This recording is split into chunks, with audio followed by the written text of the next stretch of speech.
اللهم اهدنا فيمن هديت، وعافنا فيمن عافيت، وتولنا فيمن توليت، وبارك لنا يا ربنا فيما أعطيت، وقنا واصرف عنا بفضلك شر ما قضيت، إنك تقضي بالحق ولا يقضى عليك، إنه لا يذل من واليت ولا يعز من عاديت، تباركت ربنا وتعاليت. اللهم تقبل منا صيامنا وصلاتنا وقيامنا وركوعنا وسجودنا.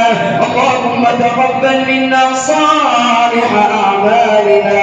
اللهم اعتق رقابنا من النار. اللهم اكتب لنا براءة من النار، واكتب لنا براءة من الرياء، واكتب لنا براءة من النفاق، واجعلنا من عبادك الصالحين.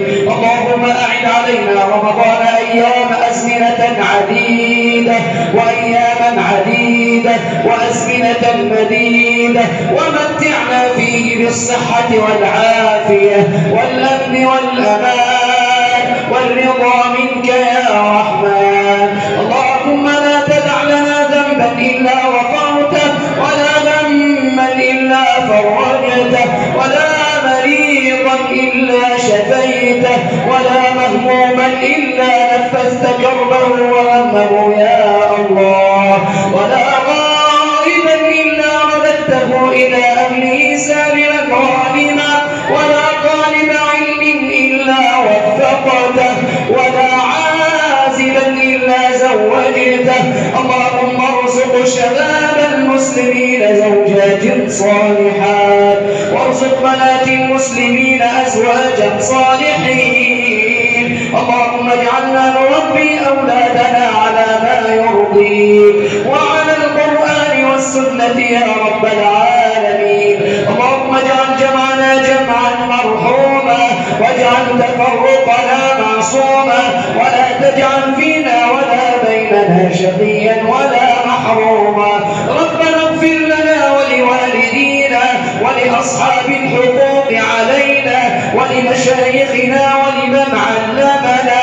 اللهم اشف كل مريض يحضر معنا الآن، لا يعلم حاله إلا أنت يا الله. اشف كل مريض يتألم ولا يتكلم يا الله.